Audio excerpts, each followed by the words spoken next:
বিসমিল্লাহির রহমানির রহিম। আসসালামু আলাইকুম। দেখুন আজকে আলু দিয়ে গরুর মাংস রান্না করার জন্য আপনাদের সামনে আবারও চলে আসলাম। আজকে রান্নাটা একটু ঝোলঝোল করে করব। দেখুন এখানে 1.5 চামচ আদা বাটা, 1.5 চামচ রসুন বাটা আর পেঁয়াজ কুচি দিয়ে দেব। আজকে আর পেঁয়াজ আদা রসুন আমি লাল লাল করব না, এতে আমি দিয়ে দেব হলুদের গুঁড়ি, মরিচের গুঁড়ি, তারপর পরিমাণ মতো মাংসের আন্দাজ, মাংস আর আলুর আন্দাজ অনুযায়ী লবণ, তারপর দিই জিরার গুঁড়ি, ধনিয়ার গুঁড়ি। এখানে ধনিয়ার গুঁড়ি একটু কম হবে, তাই আমি চটপট আবার একটু বেটে নিলাম আস্ত ধনিয়া, এগুলো দিয়ে দেব।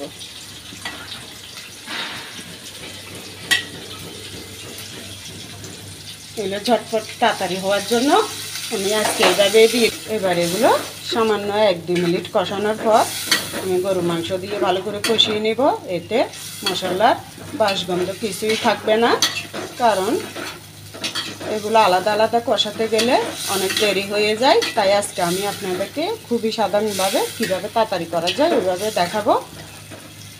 দেখুন এবার আমি এগুলো বেশিক্ষণ কষাতে হয় নাই, 1-1.5 মিনিট পরে আমি মাংসের চর্বি আর মাংস একসাথে দিয়ে দেবো। এখানে কোনো হাড় নেই, মানে 2.5 কেজির থেকে একটু বেশি হবে, সরি 1/2 কেজির থেকে একটু বেশি হবে।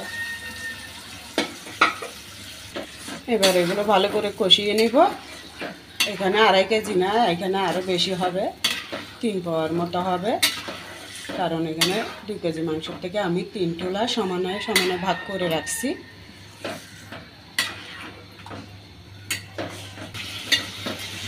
আজকে কি আমাকে রোজা ধরছেন তাও জানি না, আমি মশলা কতটুকু কী পরিমাণে দিচ্ছি সেটাও বলি নাই।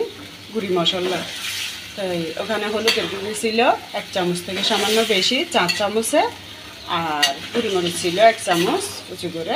একটু জাল কমাই দিব, কারণ সেরির সময় বেশি জাল খেলে সারাদিন রোজা রাখার পর পেট জ্বলে, তাই একটু কমাই দিব। সাথে আলুও দিব, তাই মরিচের গুঁড়িটা কমাই দিলাম। আমাদের এগুলো ঝাল মরিচ, খুবই ঝাল। এখানে আমার থেকে লাগতেছে হলুদ হলুদ, কিন্তু মোবাইলের স্ক্রিনে দেখা যাচ্ছে যে খুবই লাল, কিন্তু না, এখানে একবারে হলুদ লাগতেছে, কিন্তু মোবাইলে আসছে যে কালারটা আসছে লাল। তো আমি এই মাংসের মধ্যে গুঁড়ি মশলা দিলাম, ধনিয়ার গুঁড়ি 1 চামচ থেকে কম, আর জিরার গুঁড়িও দিলাম 1 চামচই দিছি জিরার গুঁড়ি। তারপর আদা রসুনটা আপনাদেরকে বলে দিছি 1.5 চামচ করে দিছি 4 চামচে। ব্যাস, আপনারা যদি ভালো লাগে এভাবে দিবেন, যদি আমার রান্নাটা ভালো লাগে পছন্দ হয় তাহলে এভাবে এই ধরনের মশলাগুলো দিয়ে করে দেখবেন, ভালো লাগবে আশা করি। দিয়ে দিব গরম মশলার গুঁড়ি, এগুলো আমি তেলে রেখে টালার পর গুঁড়ি করে রাখছি ব্লেন্ডার করে। এখন 10-12 মিনিট কষানোর পরে এই যে দেখুন তেল ছাড়ি দিছে, এর মধ্যে আমি গরম মশলা গুঁড়িগুলো দিয়ে দেবো। এখানে তেজপাতা সহ টালানো আছে গুঁড়ি করা। এখন তো কালারটা এসে গেছে না, তখন হলুদ দিছি যে মনে হয়েছে যে কালার হয় নাই, তখন হলুদ লাগছে। মশলা কষানোর পর এখন লাল হয়ে গেছে আবার, এখন স্কিনেও লাল আসতেছে, এখানেও রান্না তো লাল হয়েছে। তখন হলুদ আর মশলা দিছি তো এই জন্য এরকম লাগছিল আমার থেকে, কিন্তু আবার ঠিক হয়ে গেছে।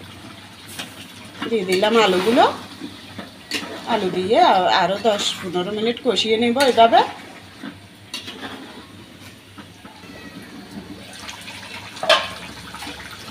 এই যে দেখুন আলু দেওয়ার পরে আমি ছোটো একটা গ্লাসে 1 গ্লাস গরম পানি দিয়ে আমি আরও 12-15 মিনিটের মতো এগুলো কষিয়ে নিলাম।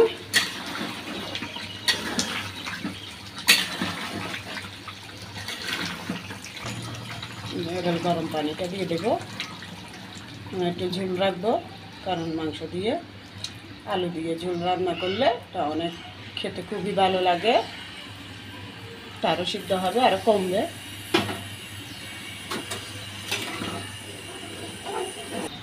দেখুন এবার দিয়ে দেবো টমেটো,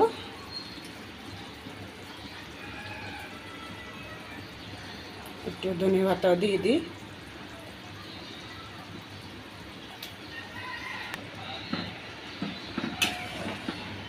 এই যে দেখুন ঝোল অনেক টানে গেছে।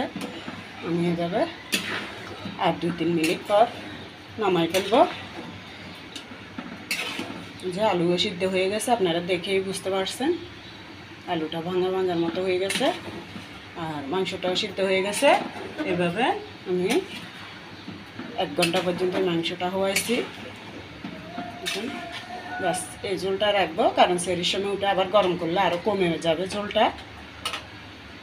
আমি এভাবে আর 2-3 মিনিট পর নামাই ফেলবো। আপনারা যদি ভালো লাগে আমার রান্নাগুলোতে একটু লাইক দিয়ে আমাকে উৎসাহিত করবেন আর সাবস্ক্রাইব করে আমার বন্ধু হয়ে আমার পাশে থাকবেন।